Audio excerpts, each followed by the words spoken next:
All Manipur Maitai Pangan Club Organization Ampako I giving Hayato Raman Yunkairo President Ampako Haukiba May Bang Ohundagi Satra Liba Haibadi Yamna Ohan Ningaba Tokani Haina Sukaludaba Kaluagi Wama Tolakiba Dumba Yam Hishaye Tamba Adumba Hodo Shina Sahi Amaga Ha Ahum Mari Hena Tanjilla Sipavada Makal Matil Kayagi Saiting China Mihat Mipun Aikwen Ubopani Asigumba Mihat Mipun Sigi Matan Matan Chatarapada Hena Sativa Amoya Iba Audio Magi Mioiba Amagi Punsigi Hingnamagi Lanpamda Tangai Fadana Haibadi Aigi Punsigi Lanpamsida in Hingnanabagi Damanta Aigi job opportunity amagi khudong saban lawna ho honabada Central Paramilitary Force ki Army Recruitment ki makhada hariba Ningombam Johnson Thawal district ki Khengmandagi mahasibu yauna nabagi damakta satpada mahaki mama naba marmo pami singa mokoi ahum punna samin nakiba tang kunipan gi recruitment yawba asigumba hariba chaliba thawdok asida Haibadi Lambi Lamangaba Haigadra Kanimba some Kawanindaba Haibadi Lambi Dudi Kodum Tiba Amadagi Koki Jo terrorist of Hazilaga Mapang Kangdana Haibadi Makoi Hum Sabinabada Amana Tado Piraga Ani Yamana then sometime Bagi Mawonga bargaining Tong Bagi Mawonga Tong River Tawamase All Manipur Mate Pangan Clubs Organization Ampagona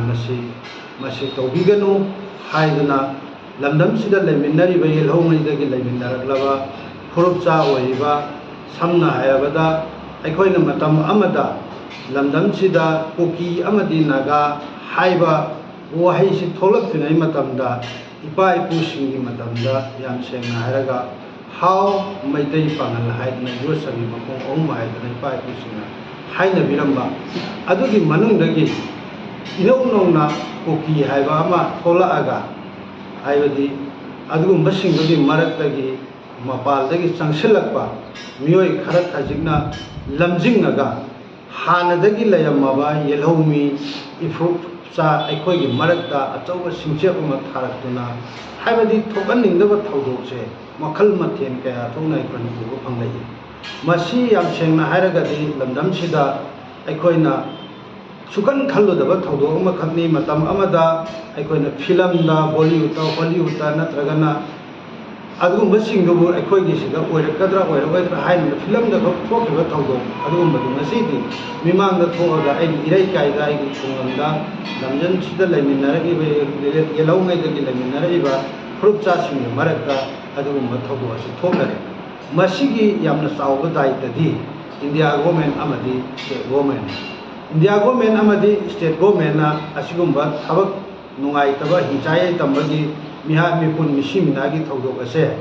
ikoi drama dauni yenga leiba matang matam chana kan bangam daba hauji maksi mioi ani si aikoi na khanbada aikoi na social media da tongan na singdagi ubu matamda makhoi ani si hingaga lei haidina aikoi na khalli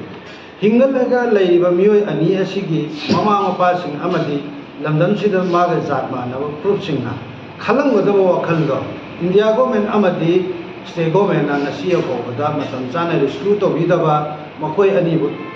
Mapam Kangana lay high Haiba he said, Masi strongly condemned away, Maduku Panganabaki Hotnavada, India government and Lopam to what Todana do not take a labor, I said. I told Suya Ninde, Masiki Maratsida, Nushinabaki over Piscu ever. Langla ama sagatna bo honna bana India government na state government na sabu thodang lobi bagi mawta hena dum nakandagi ithilama piraga irang se sum chawthora bagi mami tari masina sum chawthora bagi mami sina sum lisang sina chatar bataragadi aikoi da yam hena sawo yam hena sathiba aikoi gi samna harakanda lamdam sida mi le mi haibagi saktam bho uru oidaba dijat ki mong di ama angak mo da oirakhiba yabagi aikoi da wakal da paw Marandi Churasampurda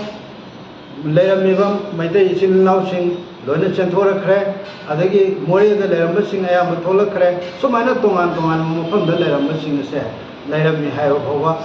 उद्रे मागी मयूम मकई JCB न दर्जन तखाई ma'am अखोना थेंनख्रे media करीदा मफम चलूबदगी worry तौरपदगी अखोना खुदिमक खंगे अदुगुमना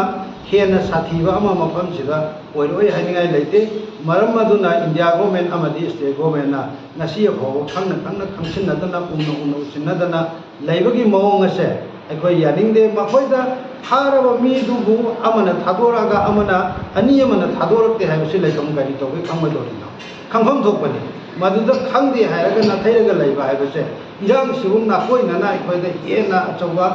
इरांग अममक हेना violence अचौबा अममक थोकननबगी थौंग चथरबरा हाइबसि political की viva लेरबरा हाइबसे अखोयदा नुनांगो फावे मरमदि Manipur असि border state नि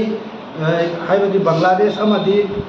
Burma की ताइनबदा लेबा border state नि अदुना मरम ओरगा अखोयसि यामना लुबा तांगक अमदा लेबनि अखोय मफमसिदा लेमिनरबे येलो खुदिमकसे मपानदगी चंगइबा मितो खर खजिक इथोखरगा येलौमदगी लेमिनरगिबा अखोय हाउ मैतै पांगल हाइदना लेमिनरइबा पुरुचा सिंगसे अखोय पुन्ना हिंमिनदना इपा इपु सिंगना लमदमसिगी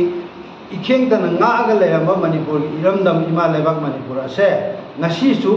अदुगिदु अखोयना काउथोफम थोकते मतमदुगी अहलमन सिंगना तौबिरंबा मखोय सिंगना संगत सागत पिरंबा मयामदुनी ngasi इमा लेबा इरमदम मणिपुरनी हाइदना मखोयगी सुथांग सिंगनी अखोयना ngasi मफमसिदा लेमिनरिबसि अदुगी नुसिबदो अखोय अमु हना नुसिनमिनदुना हेना अफब मरी चचननब सागतपगी महत्ता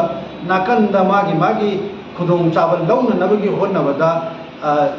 नाकंदगी थोइनसलमा पिसलगा सुम इंसलगा तौबगी मवोंगसे अखोयदे यामना चिना पेंदे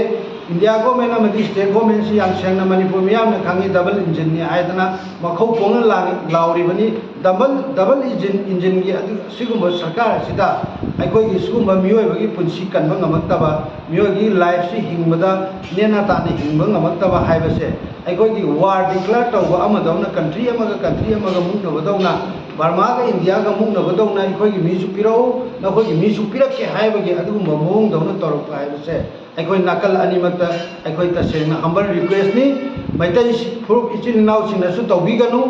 सुंबा तौदोगसि कुकी इचिन नाव सिंगनासु तौबिगनु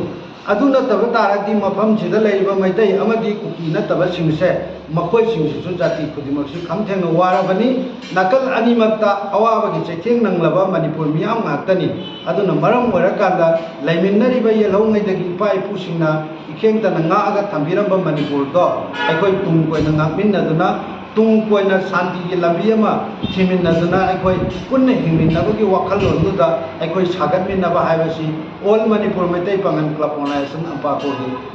पांडमनी हाइबा वफमसिमा थमजगे।